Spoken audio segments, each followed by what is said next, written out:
मुझे पता है आप में से अधिकतर लोग इतने आलसी हैं, उन सोचा कि ठीक है सर, कर लेंगे ना कर लेंगे, आप तो पढ़ाओ ना आगे। अरे भाई मैं तो पढ़ा दूंगा, फटाफट सिलेबस करा दूंगा, क्या हो जाएगा उससे, होना जाना कुछ नहीं है। ये यूट्यूब पर जो भीड़ है ना, जो फटाफट करा दो सर, सर्वे क्यों नहीं पूरा हो रहा, ये क्यों नहीं करवा रहे, ये क्यों नहीं करवा रहे, कहीं नहीं जाने वाले, कुछ नहीं होना इन लोगों का। प्रत्येक उस व्यक्ति का जो कि सिर्फ मानसिक संतुष्टि के लिए पढ़ाई कर रहा है, मानसिक संतुष्टि किस बात में मिलती है कि हम पढ़ रहे हैं, हम आरएस की, हम एसआई की तैयारी कर रहे हैं, ये इसमें मानसिक संतुष्टि मिलती है। और थोड़ा डीप में जाए तो मानसिक संतुष्टि किसमें मिलती है, हमने सिलेबस एक बार तो पूरा पढ़ लिया। जो लोग आपको ये कहते हुए मिल जाए ना कि हमने सिलेबस एक बार तो पूरा पढ़ लिया, इसका मतलब मान लेना कि उसका सिलेक्शन नहीं होगा। एक बार तो पूरा पढ़ लिया, ये क्या लैंग्वेज है?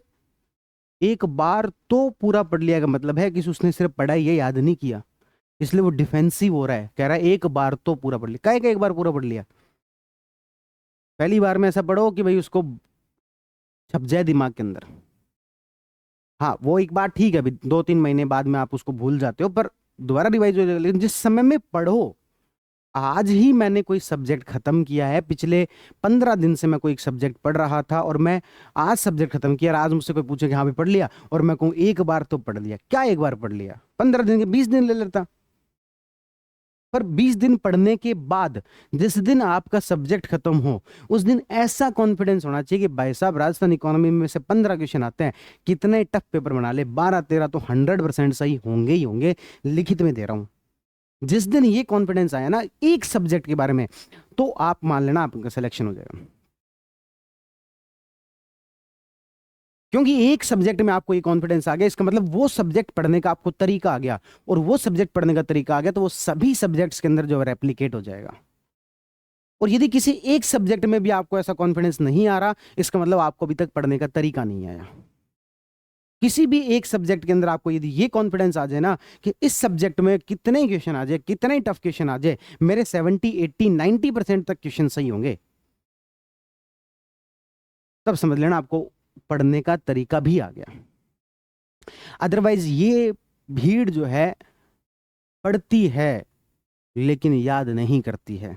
इसलिए कह रहा हूं इन सब चीजों को याद करो, जब तक याद नहीं करोगे तो उसका कुछ मिलना नहीं है इस चीज का। देखो नोट्स के साथ आपके इतने अच्छे नोट्स हैं आपके, यकीन मानो इससे बेहतरीन नोट्स मेरे हिसाब से तो हो नहीं सकते थे, जिसमें कि करंट अफेयर तक को नहीं छोड़ा गया है। ये बातें सर सर्वे में नहीं लिखी हुई है, अभी अप्रैल में तो अनाउंस किया है कि पहली बार हम जो आत्मनिर्भर पंचायत के लिए दे रहे हैं, सर्वे अपना फरवरी में आ गया था। इसलिए आपके जो नोट्स है इतने अप टू डेट, इतने टू द पॉइंट, इतने एग्जाम ओरिएंटेड हैं, और आपके लिए पीवाईक्यूज भी ऐड कर दिए गए। अब जो बुक आई है, मतलब कि 2-3 दिनों में, आज जब मैं रिकॉर्ड कर रहा हूँ, जो लेट देखेगा उसको लगेगा 2-3 दिनों में नहीं, लेकिन आज जब मैं 23 मई को इसे रिकॉर्ड कर रहा हूँ, तो 2-3 दिनों के अंदर आपके पास में बुक आ जाएगी। उस बुक को जब आप पढ़ोगे तबीयत खुश हो जाएगी कि सर जो लेट हुए ना बहुत अच्छा किया, क्योंकि इतनी सारी चीजें आपने अपडेट कर दी, इतनी सारी चीजें जो इसके अंदर शामिल कर दी। उस बुक के अंदर मैं आपको बताऊं क्या क्या रहेगा, जो अभी तक मैं आपको नहीं करवा रहा वो भी कुछ चीजें रहेंगी। क्या? पीवाईक्यूज। अभी आप क्या करते हो, चैप्टर वाइज मान लो अपन ने क्या क्या पढ़ा है और इस टॉपिक से कौन कौन से क्वेश्चंस आए हैं, वो करने के लिए आपको क्या करना पड़ता है, अलग अलग पीवाईक्यू बुक का सहारा लेना पड़ता है। राजस्थान इकोनॉमी पढ़ ली, राजस्थान पॉलिटी पढ़ ली, अब राजस्थान पॉलिटी के पीवाईक्यू के लिए दूसरी बुक लेके आओ, इस चीज के लिए दूसरी बुक लेके आओ। लेकिन जब मैं बार बार कह रहा हूं ये क्या होने जा रहा है, वन स्टॉप सॉल्यूशन, आपकी सभी आवश्यकताओं का एक ही जगह पर समाधान, जिसमें कि आपको चैप्टर वाइज पीवाईक्यू मिलेंगे, जिसमें आरएएस 1996 से लेकर जो जो आरएस के क्वेश्चन आए हुए हैं, जो जो एसआई के क्वेश्चन आए हुए हैं, जो जो आपके दूसरे किसी महत्वपूर्ण एग्जाम में, असिस्टेंट प्रोफेसर के एग्जाम में, उनमें जो भी महत्वपूर्ण जो क्वेश्चन जो आए हुए हैं, वो सारे इसके अंदर आपको चैप्टर वाइज जो है मिल जाएंगे। है ना, लगभग लगभग 300 से 400 महत्वपूर्ण प्रश्न, और इन सारे प्रश्नों के थ्रू हम कुछ ऐसा स्टैटिक पोर्शन भी पढ़ लेंगे जो कि सर्वे के अंदर नहीं दिया गया। इसके बाद मैं आपको गारंटी देता हूं कि आप सर्वे के अंदर कोई पेपर हो जाए, मतलब राजस्थान इकोनॉमी का कोई पेपर हो जाए, आप पाओगे 90% से ज्यादा क्वेश्चन, 100% ऐसा होगा कि नोट्स में से है, 90% से ज्यादा। ये 90% भी मैं सेफ रहने के लिए बोल रहा हूं, बाकी मेरा मन तो कर रहा है मैं 100% बोल दूं, लेकिन मेरा फिर ऐसा वो व्यक्तित्व नहीं है कि मैं बाद में फिर नजरें छिपाता घूमूं, इसलिए मैं 90% बोल रहा हूं, ठीक है ना। फिर PYQ, उसके साथ साथ में और क्या, आपके करंट अफेयर्स। करंट अफेयर आपको जब ये बुक मिलेगी, यानी कि मई में आ रही है, तो तब तक का पूरा करंट अफेयर्स में अपडेट कर दिया। 25 फ्लैगशिप स्कीम। अभी क्या होता है, फ्लैगशिप स्कीम लोग अलग पढ़ते हैं, सर्वे अलग अरे भाई, सर्वे के अंदर ही तो है फ्लैगशिप स्कीम। 25 में से 22 योजनाएं आपके सर्वे के चैप्टर्स में इंक्लूड है। फ्लैगशिप स्कीम में 2 बातें एक्स्ट्रा उधर बता देते हैं, 2 बातें एक्स्ट्रा इधर बता देते हैं, आपस में कोरिलेशन होता नहीं है, लेकिन हमने क्या किया है, फ्लैगशिप स्कीम को इसी में शामिल कर लिया है। सरकार ने 10 पॉलिसीज निकाली थी, उसके बाद 4 पॉलिसीज और निकाल दी, तो ये हमारे लिए कुछ महत्वपूर्ण नीतियां हैं, ये इसमें इंक्लूड कर दिया है। सरकार ने बजट जारी किया था, सरकार ने बजट के जवाब में 12 मार्च को कुछ और घोषणाएं की थी, वो सारी बातें इसके अंदर इंक्लूड कर दी है। तो इस तरीके से आप देखोगे तो एक ऐसी बुक। अच्छा, उसके बाद में प्री का लोग अलग कंटेंट निकालते हैं, मेंस का लोग अलग कंटेंट निकालते हैं, क्या आप ही को दोबारा मेंस नहीं देना क्या?